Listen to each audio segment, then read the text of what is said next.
ဟုတ်ပြီလူစီကတော့ပေါ့နော်ဒါမနေ့က incident ကိုလာပြီးပြောသွားပေးတော့ပေါ့နော်မနေ့ကဘယ်လိုဖြစ်သွားလဲဆိုလူစီကတော့ခါတိုင်းအတိုင်းပဲဒီကန်တော်ကြီးကိုလမ်းသွားလျှောက်တယ်လမ်းလျှောက်ပြီးတော့အပြန်မှာလူစီကကျတော့အမှ bench မှာထိုင်ပြီးတော့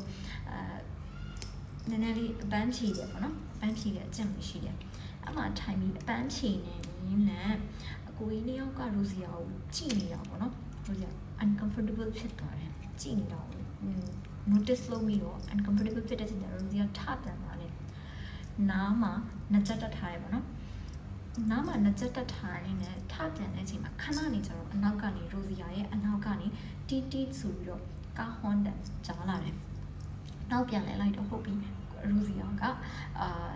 လမ်းပေါ်မှာလမ်းလျှောက်နေလို့ပေါ့ဖြစ်နေတယ်ဆိုပြီးတော့ side မှာခဏလေးရက်လိုက်တယ်ရက်လိုက်တော့ကားကရိုစီယာထက်အရှိရောက်ပြီးတော့ကားရက်နေတယ်ရိုစီယာအဲ့ဒါမြင်သွားတယ် but ပုံမှန်တိုင်းမဲ့ရိုစီယာကတော့လမ်းလျှောက်တယ်လမ်းလျှောက်ရင်လည်းအဲ့ကားနဲ့ရိုစီယာနဲ့ဒန်တူလောက်မှာဖြစ်တဲ့အချိန်မှာကားကနေအကိုကြီးတယောက်ကရိုစီယာ hey ပေါ့နော်ဘယ်သွားမလို့လဲလိုက်မလားအဲ့လိုခေါ်တယ်အဲ့ချိန်မှာရိုစီယာတော့လန့်သွားတယ် but နှစ်ချက်တက်ထားတယ်အတန်းတော့ကြားရတယ်ဟိုဘက်ကနေဘာပြောလိုက်လဲဆိုတော့ကြားရတယ် but မကြားချင်အောင်စောင့်ပြီးတော့ကိုကြီးနှစ်ချက်ဟိုတချင်းအတန်းကိုမြင့်လိုက်တယ်ပေါ့နော်မြင့်ပြီးတော့ခဏနေကြတော့အဲ့ကားကလည်းလူစီယာရဲ့အရှိရောက်သွားတယ်အရှိရောက်တဲ့အချိန်ကျတော့အရှိရောက်တော့လေကားရက်ပြီးတယ်အဲ့ချိန်မှာတော့လူစီယာလုံးဝလက်ပြီးအုံနောက်ထင်မှာပထမအဆုံးဘာပေါ်လာလဲဆိုရင်ဖုန်းဒီလိုကင်ပြီးတော့ကင်မရာဖွင့်လိုက်တာပဲကင်မရာလည်းဖွင့်လိုက်ရင်တော်လေးပါတယ်လေအဲ့ကိုကြီးနဲ့အောက်ကလည်းဟုတ်ပြီဆိုပြီးပြန်သွားတယ်နေမှာပေါ့မသိဘူးအဲ့အချိန်မှာလို့ကြာအဲ့အချိန်မှာလည်းပေါ့နော်အဲ့အကူရီကဘလူးသူတို့ပဲလန့်သွားကြမှာပေါ့ကင်မရာကြီးထောင်လိုက်တော့ဟာပါကြီးလဲပေါ့ဘလူးမင်းကြီးလဲအဲ့လိုမျိုးနေမှာပေါ့သူတို့သွားလေတော့ဒီလိုမျိုးဖြစ်တာကရိုစီယာမှာပေါ့နော်တစ်ခေါက်သုံးခေါက်ကြုံမှုတယ် but ပြောချင်တာကတချို့တွေကပေါ့နော်မိန်းကလေးတယောက်ရဲ့ privacy ပဲပြောရမလား boundary ပဲပြောရမလားသူ set လုပ်လိုက်တဲ့ boundary ကိုနားမလည်ကြဘူးပေါ့နော်မနေ့ကဆိုရင်ည6နာရီ9နာရီမောင်နေတဲ့အချိန်မိန်းကလေးတယောက်တည်းကန်တော်ကြီးဒီမှာလူမရှိဘူးလားဆိုတော့ရှိတာတော့ရှိတယ်ဒါပေမဲ့နည်းနည်းလေးလူကျဲလာတယ်ပေါ့လူနည်းလာတယ်အဲ့အချိန်นี้ဒီမှာဆိုတော့တော်တော်လေးလက်မှုကောင်းတယ်ဒီအဲ့မနေ့ကဖြစ်သွားခဲ့တဲ့အချိန်မှာဖြစ်တာလည်းနှစ်ခေါက်သုံးခေါက်ဖြစ်တယ်ဒါပေမဲ့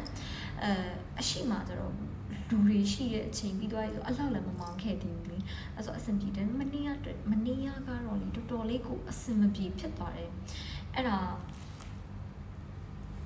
လေးကိုလာပြောတာပေါ့နော်မနေ့ကတော့တော်တော်လေးကိုအဆင်မပြေဖြစ်သွားတယ်မိန်းကလေးတယောက်ကပေါ့နော်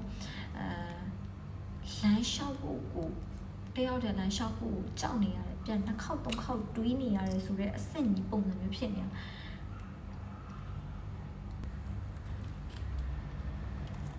အကြောင်း safely လမ်းလျှောက်ကြပါမိန်းကလေးယောက်ျားလေးတွေလည်းအခုခေတ်မှာတော့ကြောက်ရပါတယ်ကောင်းကောင်းမွန်မွန်လမ်းလျှောက်ကြပါတခုခုဘယ်လိုပြောလဲ unusual တွေ့ရဆိုတော့ကင်မရာမှာကိုင်ဒီလိုတော့လုပ်လိုက်တော့မဟုတ်ဘူးလေပြေးတော့ဘာလို့လူရတော့ပြေးဖို့အလောက်မရဲခဲ့တာဖြစ်တဲ့အတွက်ချက်ချင်းကင်မရာထောင်နိုင်တဲ့အတွေးဝင်လာတဲ့လူတွေရဲ့အုံနောက်ထဲမှာပေါ့နော်ပြေးနိုင်တယ်ဆိုတော့ချက်ချင်းပြေးပါမပြေးနိုင်ဘူးတော့မဟုတ်ပြေးဖို့အဆင်မပြေနေဘူးဆိုတော့ကင်မရာကိုင်ထားပါဒါမှမဟုတ်အော်ပါmaybe လူစီရလည်းလိုအပ်ချက်တွေတော့ရှိမှာပေါ့နော်သူများကိုထိခိုက်စေချင်လို့နာစေချင်လို့ပြောလိုက်တာလည်းမဟုတ်ဘူးအဲ့အကူရဲ့ intention တစ်ခုဖြစ်နေဖြစ်မှာပေါ့လူစီရပဲမကောင်းတဲ့အမြင်နဲ့အစည်းအဝေးလုံးမိတာလည်းဖြစ်နိုင်တယ်ဒါပေမဲ့လူစီရအဲ့အချိန်မှာတော့တယောက်တည်းဖြစ်နေပြီတယောက်တည်းလမ်းလျှောက်နေတဲ့အချိန်ကျတော့အဲ့အတွေးပဲဝင်ပြီးတော့ချစ်ချစ်လန့်ပြီးတော့ကင်မရာကို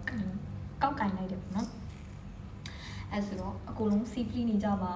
အဲ့မနေ့က incident လေးပဲလာပြောချင်တာပါမနေ့ကတော်တော်လေးလူစီကအဲ့ဒါလေးကအဆင်မပြေဘူးเนาะနှစ်ခေါက်သုံးခေါက်ဖြစ်နေခဲ့တယ်ဆိုပေမဲ့လည်းအဆင်တော်တော်လေးမပြေခဲ့လို့အပြီးကြောပြတာပါ